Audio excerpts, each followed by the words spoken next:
चलो टॉपिक लिख लो, product of vectors. Topic लिखो, प्रोडक्ट ऑफ वेक्टर्स।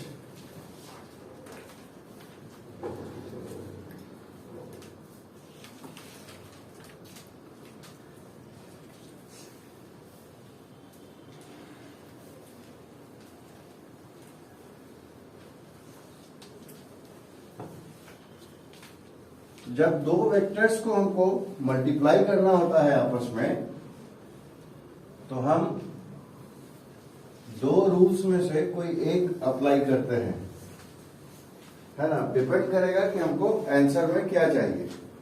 अगर दो वेक्टर्स को मल्टीप्लाई करने पे आंसर में स्केलर क्वांटिटी चाहिए, तब हम डॉट प्रोडक्ट इस्तेमाल करते हैं। और जब दो वेक्टर को मल्टीप्लाई करके हमको वेक्टर क्वांटिटी ही चाहिए, तब हम लोग क्रॉस प्रोडक्ट का इस्तेमाल करते हैं। ठीक है, तो ये चीज क्लियर है कौन सा कब होगा। दो तरह के प्रोडक्ट्स हैं वेक्टर के, डॉट क्रॉस। डॉट तब जब वेक्टर वेक्टर मल्टीप्लाई करके स्केलर चाहिए, और क्रॉस तब जब वेक्टर वेक्टर मल्टीप्लाई करके वेक्टर ही चाहिए। ठीक है, जैसे वर्क डन स्केलर क्वांटिटी है, वो मिलता है किससे, फोर्स और डिस्प्लेसमेंट से। ठीक, दोनों वेक्टर हैं, बट दोनों को हम इस तरह से मल्टीप्लाई करते हैं कि हमको स्केलर क्वांटिटी वर्क डन मिलती है।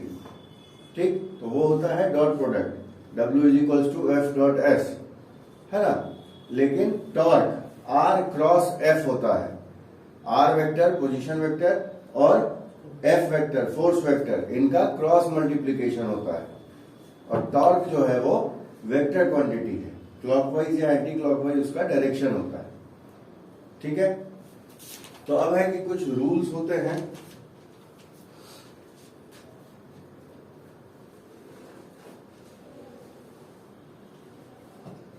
प्रोडक्ट्स ऑफ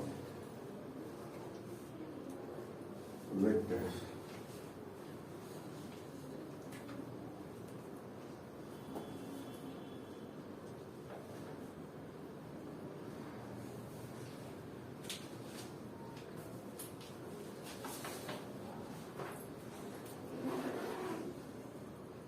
अगर दो वेक्टर्स है, वेक्टर 1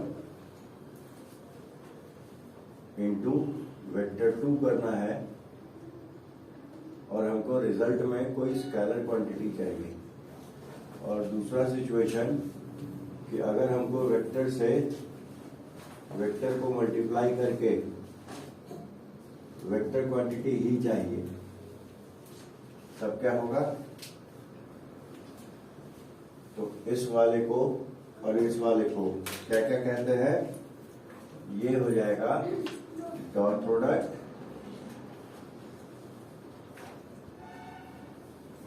और ये हो जाएगा क्रॉस प्रोडक्ट। अब है कि इनमें कुछ रूल्स होते हैं। रूल से पहले दोनों का बेसिक फॉर्मूला देख लेते हैं क्या होता है। तो अगर हमारे पास दो वेक्टर्स हैं,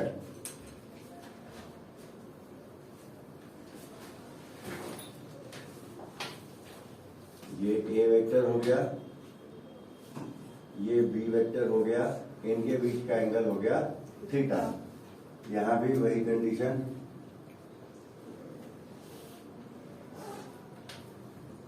ए वेक्टर बी वेक्टर और दोनों के बीच में एंगल थीटा। ठीक है, तब ए यहां पे लिखेंगे कैसे, तो dot product of A vector and B vector वो लिखाएगा कुछ इस तरह, ए डॉट बी। अब है कि ये इक्वल टू क्या होगा, तो होगा ये वेक्टर ए का मैग्नीट्यूड इंटू वेक्टर बी का magnitude into cos of theta. ठीक है, लेकिन यहां पे कैसे लिखेंगे, A vector cross B vector. Formula हो जाएगा इसका magnitude of A magnitude of B, और इंटू में यहां साइन थीटा अपीयर होता है। ठीक है, अब यहां कुछ स्पेशल कंडीशंस हैं एंगल के बेसिस पे। अगर थीटा 0 डिग्री होगा तो क्या, 90 होगा तो क्या, 180 होगा तो क्या। यहां भी वही, थीटा अगर 0 हो, 90 हो और 180 हो तो क्या होगा। 0 डिग्री के केस में कॉस की वैल्यू क्या होती है, 90 पे 0 और 180 पे -1 तो ये होगा 1 0 -1। मतलब इस केस में जो आंसर होगा वो होगा प्लस में AB, इस केस में जो आंसर होगा वो 0 होगा और इस केस में जो आंसर होगा वो होगा माइनस में AB। साइन में अगर बात करें तो साइन 0 0 90 1 और 180 कितना, ये भी 0 होता है। ठीक है, तो यहां पे क्या होगा, क्रॉस प्रोडक्ट 0 होगा, यहां भी क्रॉस प्रोडक्ट क्या होगा, 0 होगा, लेकिन इस केस में मैक्सिमम मिलेगा। ठीक है, फॉर एग्जाम्पल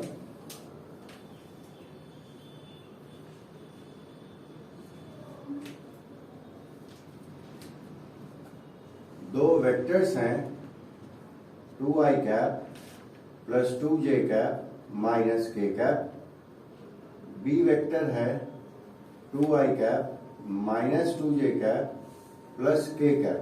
ठीक है, और एंगल जो इनके बीच में है, angle between a vector and b vector, वो है कितना, वो है 60 डिग्री, है ना।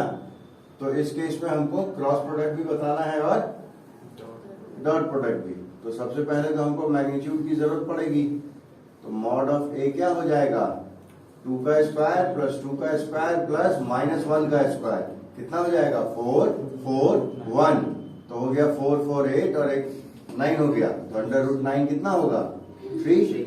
सिमिलरली बी वेक्टर का मैग्नीट्यूड देखो, 2 का स्क्वायर -2 का स्क्वायर 1 का स्क्वायर, ये भी तुमको 3 ही देगा, है ना।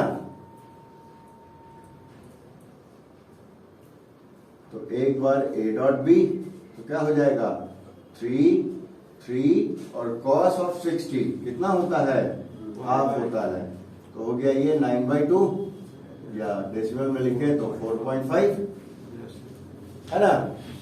और a क्रॉस b क्या हो जाएगा, लेकिन यहाँ पे 3 3 √3/2 मतलब 9√3/2, है ना। ये हो गया बेसिक फॉर्मूला क्रॉस प्रोडक्ट का। ठीक, इसमें कोई दिक्कत। एक और सिंपल सा एग्जांपल देख लो, क्योंकि इतना अजीब सा नहीं आएगा कभी जरूरत।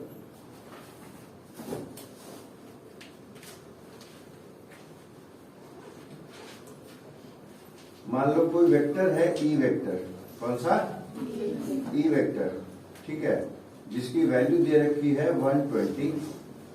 कोई वेक्टर है एस वेक्टर जिसकी वैल्यू दे रखी है 6 और इनके बीच में थीटा दिया हुआ है 30 डिग्री, है ना। तो देखो ई क्रॉस एस क्या होगा, magnitude of E magnitude of S into sine कितना 30, लेकिन ई डॉट एस क्या होगा, magnitude of E magnitude of S और कॉस 30। तो यहाँ पे क्या हो जाएगा, ये 120 इंटू 6 और साइन 30 कितना होता है हाफ, यहाँ 126 और ये होता है √3/2। 2 से इसको काट दो 3 टाइम्स, 2 से इसको काट दो 3 टाइम्स, तो ये क्या बच जाएगा 360 बचेगा यहाँ पे, लेकिन यहाँ पे 360√3 बचेगा, है ना। तो ये हो गया डॉट और क्रॉस प्रोडक्ट। ठीक है, अब इसके डिटेल वाले फॉर्मूले को देखते हैं, जिसमें I dot sorry I cap J cap के कैप का इन्वॉल्वमेंट होगा। ठीक है,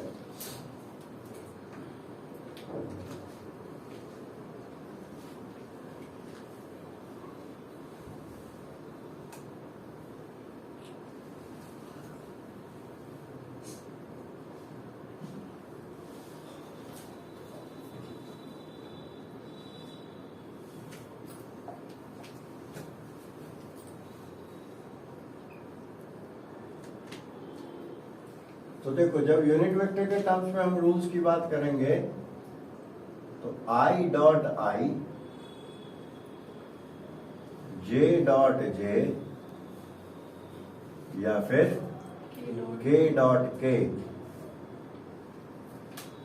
इन सब में क्या होगा, यूनिट मैग्नीट्यूड तो इनका यूनिट होता है, 1 होता है ना। तो क्या होगा 1 इंटू 1 और डॉट प्रोडक्ट है तो cos थीटा आएगा, क्योंकि दोनों वेक्टर्स सेम डायरेक्शन वाले हैं इसलिए एंगल क्या होगा इनके बीच में 0 डिग्री का होगा। cos 0 1 होता है, मतलब जब भी सेम डायरेक्शन के यूनिट वेक्टर आपस में मल्टीप्लाई होंगे तो वो किस में बदल जाएंगे, 1 में बदल जाएंगे, ठीक है। लेकिन अगर आई डॉट जे हो या फिर पलट के जे डॉट आई हो या फिर जे डॉट के हो या फिर के डॉट जे हो या फिर के डॉट आई हो या फिर आई डॉट के हो, मतलब ये अगर आपस में मल्टीप्लाई हो कैसे भी तो उस केस में देखो क्या होगा, पहले का मैग्नीट्यूड 1, दूसरे का मैग्नीट्यूड 1 और ये सभी पेयर एक दूसरे के परपेंडिकुलर डायरेक्शन में है क्योंकि तीनों कोऑर्डिनेट एक्सिस आपस में परपेंडिकुलर होता है ना। तो यहाँ एंगल कितना होगा 90, cos 90 होता है 0, तो ये हो गया 0, है ना। मतलब जब अलग अलग डायरेक्शन के, मतलब जब परपेंडिकुलर डायरेक्शंस के अलग अलग यूनिट वेक्टर्स आपस में मल्टीप्लाई होंगे तो वो किस में बदल जाएंगे, 0 में बदल जाएंगे, ठीक है। इसके बेसिस पे देख लो एग्जाम्पल, ये बहुत जरूरी है, ये इलेक्ट्रिक फ्लक्स में काम आएगा तुम लोगों को, पहले चैप्टर में ही है, और क्रॉस प्रोडक्ट जो है पहले चैप्टर के ही टॉर्क में काम आता है। देखो A vector 3i cap 4j cap 6k cap, B vector को मान लिया 4i cap 5j cap 2k cap, है ना। तो हमको निकालना है a डॉट बी। तो देखो चूंकि ये अपने सेम वाले से ही मल्टीप्लाई होने पर 1 देते हैं, बाकी किसी भी दूसरे से मल्टीप्लाई होने पे क्या देते हैं 0, है ना। तो देखो पहले कि क्या होगा, जब ये आई कैप पहला टर्म को सबसे मल्टीप्लाई करेंगे तो क्या होगा, ये आई और आई तो मिलके 1 हो जाएगा, है ना। लेकिन आई और जे, आई और के 0 हो जाएगा आपस में, है ना। तो कौन सा टर्म बचेगा, सिर्फ ये दोनों का बचेगा आपस में। सिमिलरली जब इस टर्म से सब को मल्टीप्लाई करेंगे तो j dot I 0, j dot J 1 देगा और j डॉट के 0 देगा। तो जब इसको इससे मल्टीप्लाई करेंगे तब भी 0 मिलेगा, इसको इससे मल्टीप्लाई करेंगे तब भी 0 मिलेगा, है ना। ये मल्टीप्लाई होके कुछ आंसर देगा, है ना। सिमिलरली 6k कैप को जब सबसे मल्टीप्लाई करेंगे तो क्या होगा, k dot I 0, k dot J 0 और सिर्फ आपस से मल्टीप्लाई होगा तब वो 1 में कन्वर्ट होगा, ठीक। तो हम क्या करते हैं, हम डायरेक्ट सेम वाले को डायरेक्ट मल्टीप्लाई करके आंसर निकाल लेते हैं, ठीक है। तो देखो क्या करेंगे, i डॉट आई गायब हो गया, 3 इंटू 4 12 हो गया, 4 इंटू 5 20 12, है ना। जोड़ देंगे जो भी आएगा आंसर, ठीक है।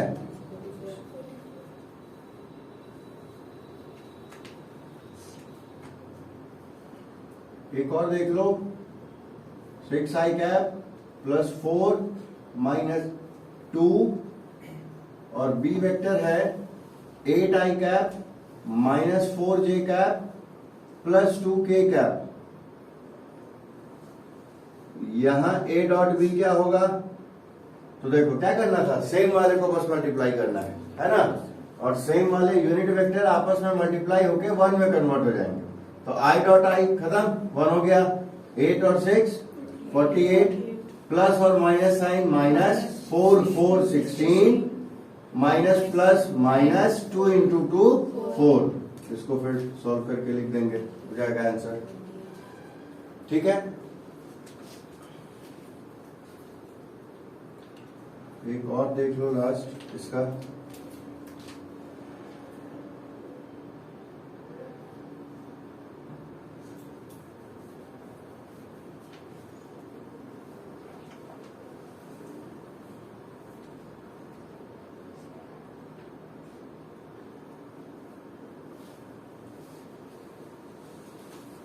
इस केस में ए डॉट बी क्या होगा?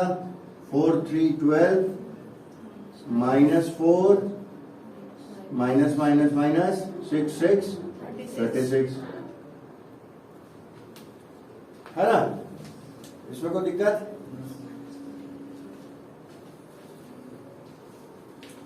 अब देखते हैं क्रॉस प्रोडक्ट का। एक साथ पहले बता देता हूं, फिर लिखते रहना।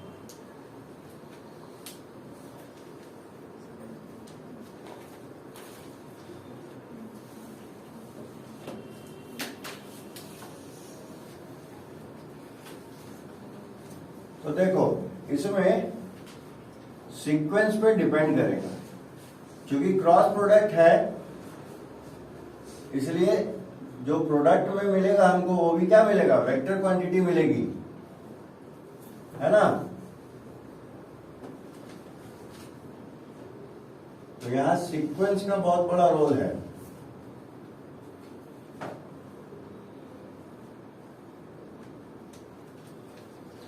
ये या तो इस सीक्वेंस में मल्टीप्लाई हो सकते हैं, आई क्रॉस जे, जे क्रॉस के, या फिर के क्रॉस आई, या फिर ये उल्टे डायरेक्शन में मल्टीप्लाई हो सकते हैं,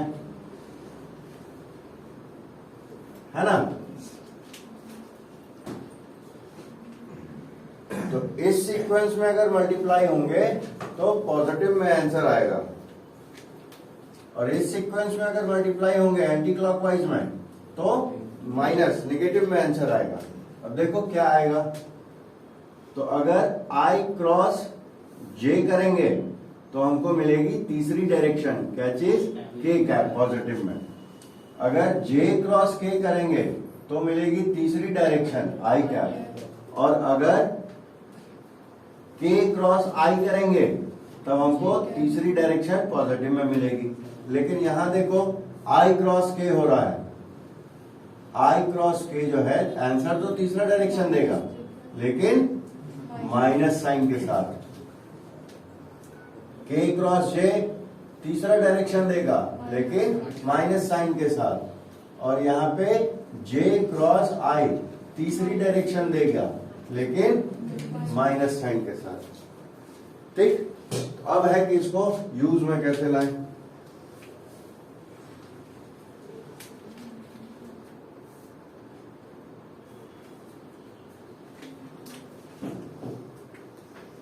देखो, ए वेक्टर मान लिया 2 4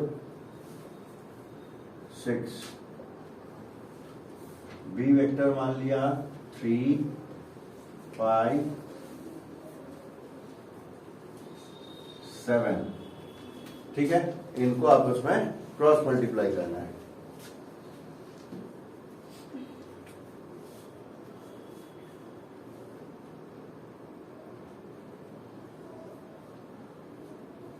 तो हम क्या करेंगे? पहले इस 2i कैप से सभी को मल्टीप्लाई करेंगे, ठीक है, क्रॉस में। फिर इस 4j कैप से सबको मल्टीप्लाई करेंगे, ठीक है, और फिर लास्ट में इस 6k कैप से इन सभी टर्म्स को मल्टीप्लाई करेंगे, ठीक है, और उस सीक्वेंस के हिसाब से आंसर्स लिखेंगे। तो देखो, this term into all this, तो 2 इंटू 3 क्या होगा? 6, और I क्रॉस I है ना? क्या होगा I क्रॉस I? वो तो अभी बताए नहीं है। तो I cross I, J cross J, K cross K, इनके बीच में एंगल क्या होगा? 0 डिग्री का होगा, तो मैग्नीट्यूड तो दोनों वेक्टर का 1 है, लेकिन क्या आएगा, साइन ऑफ 0 डिग्री आएगा। साइन 0 कितना होता है, 0 होता है। तो क्रॉस प्रोडक्ट में उल्टा काम होगा, जहां डॉट में सेम वाले 1 दे रहे थे, क्रॉस में सेम वाले 0 देंगे। ठीक है, तो I क्रॉस I क्या हो गया, 0 प्लस 2 इंटू 5 10, और I क्रॉस J होगा, तो I क्रॉस J देखो कहाँ है, ये पहला है, क्या है, K कैप, है ना, प्लस 2 इंटू 7 14, और I क्रॉस K खोजो कहाँ है, I क्रॉस K ये रहा, क्या है, माइनस J कैप है। ठीक, तो ये हो गया पहला, प्लस दूसरा देखो, इससे सबको मल्टीप्लाई करना है, तो 4 इंटू 3 12 हो गया, J क्रॉस I खोजो, माइनस K कैप, 4 इंटू 5 20 हो गया, लेकिन J क्रॉस J है, सेम वाले हैं, क्या हो जाएंगे, 0। 4 इंटू 7 28, और J क्रॉस K देखो, I कैप, प्लस अब तीसरे से 6 इंटू 3 18, और K क्रॉस I देखो कहाँ है, ये रहा, J कैप, है ना, प्लस 6 इंटू 5 30, और K क्रॉस J कितना होगा, देखो जरा, माइनस I कैप, प्लस 6 और 7 कितना 42, लेकिन K क्रॉस K है, क्या हो जाएगा, 0 हो जाएगा। इसमें कोई दिक्कत किसी को, पक्का। तो देखो सब में देखो दो दो टर्म ही बचेंगे, ये 0 हो गया, तो बच गया यहाँ पे 10 K कैप और माइनस 14 J कैप। यहाँ पे देखो ये बच गया माइनस में 12 K कैप, ये 0 हो गया, ये बच गया 28 I कैप, और यहाँ पे 18 J कैप, ये माइनस में 30 I कैप, और ये टर्म तो 0 हो गया, है ना। तो अब देख लो, या तो ब्रैकेट ओपन करो, एक स्टेप बढ़ेगा, या यहीं पे कैलकुलेट कर लो। I कैप वाले को I कैप वाले के साथ देख लो सॉल्व करके, क्या आएगा, minus 2 I cap, minus 2 I cap. J वाले को J के साथ देख लो, क्या आएगा, 4 J कैप आएगा, और K बच गया, तो 10 है minus 12 cap, minus 2 K cap, ये हो गया आंसर। तो देखो जब A क्रॉस B किया तो आंसर भी वेक्टर में आया। ठीक है, क्लियर है ये चीज। हाँ, ये किसी के दिमाग में अभी तक नहीं आया, इस केस में डायरेक्शन कैसे पता करते हैं। तो डायरेक्शन पता करने के लिए राइट हैंड के 3 उंगलियों को आपस में म्यूचुअली परपेंडिकुलर रखो, ठीक है, 4 फिंगर के अलोंग, है ना, इस उंगली के अलोंग, है ना, ए वेक्टर, इस मिडिल फिंगर के along B vector, sequence fix रखना, यही रहेगा, ए क्रॉस बी, ठीक है, इक्वल्स टू क्या होगा, तीसरे डायरेक्शन में होगा वो आंसर, सी वेक्टर। तो A cross B vector equals to C vector, ये डायरेक्शन होगी हमेशा। मींस अगर कोई ए पहला वेक्टर अगर उधर है, दूसरा वेक्टर तुम्हारी तरफ है, तो उन दोनों का जो क्रॉस प्रोडक्ट होगा वो कैसा होगा, अंगूठे की तरफ अपवर्ड डायरेक्शन में होगा, छत की तरफ डायरेक्टेड होगा, ठीक है।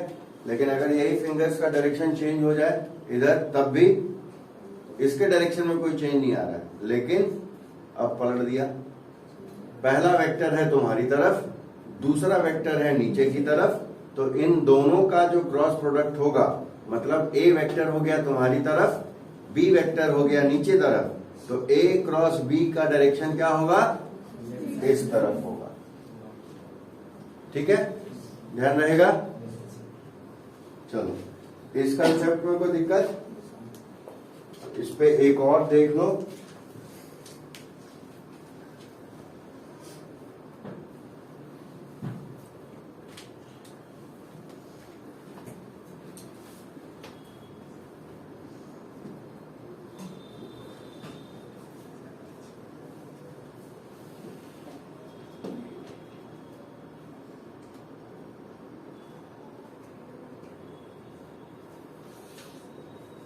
तो इसमें माइनस साइन इन्वॉल्व करा दिया।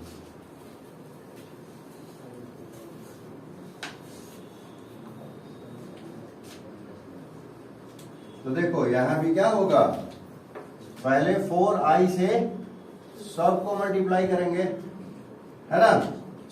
तो देखो क्या रिजल्ट मिलेगा, 4 into 3 12, i cross i 0, plus और माइनस, माइनस हुआ 2 6 12 हुआ, सॉरी क्रॉस डॉट जैसा कर दिए, 4 से सबको करना है ना। पहला वाला टर्म हो गया, फिर क्या होगा, 4 से इसको मल्टीप्लाई होगा, तो plus minus minus 4 6 24, i cross j देखो कहाँ है, ये कैप, फिर 4 और माइनस 4 माइनस 16, और i क्रॉस k देखो कहाँ है। चलो ये पहला टर्म का काम हो गया। अब क्या करना है, अब हम इस सेकेंड टर्म से पूरे टर्म्स को मल्टीप्लाई करेंगे बारी बारी से, है ना। तो देखो क्या होगा, 2 से मल्टीप्लाई होगा पहला टर्म, तो हो गया कितना 6, और j cross i minus k cap, ठीक है।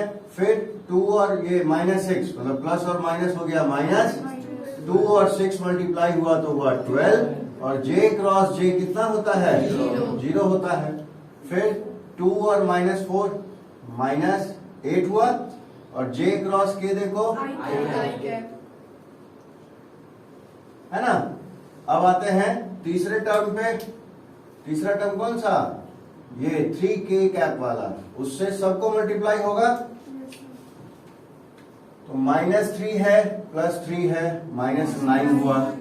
k क्रॉस i खोजो कहाँ है, सिर्फ j cap, minus minus plus 3 6 18, k और cross j minus i cap, और माइनस माइनस प्लस 3 4 12, लेकिन k cross k 0।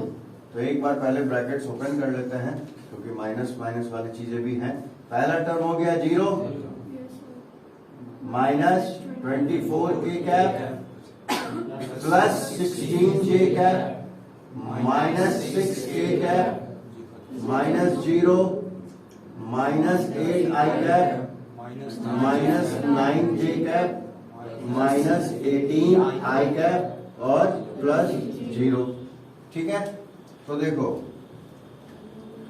i cap यहाँ है एक, i कैप यहाँ है एक, j कैप यहाँ है एक, यहाँ है एक, और k कैप कहाँ कहाँ है, यहाँ है, यहाँ है। तो आपस में देख लो ऐड करके। तो i कैप को देखो पहले, माइनस 8 माइनस 18 कितना होगा, माइनस 26।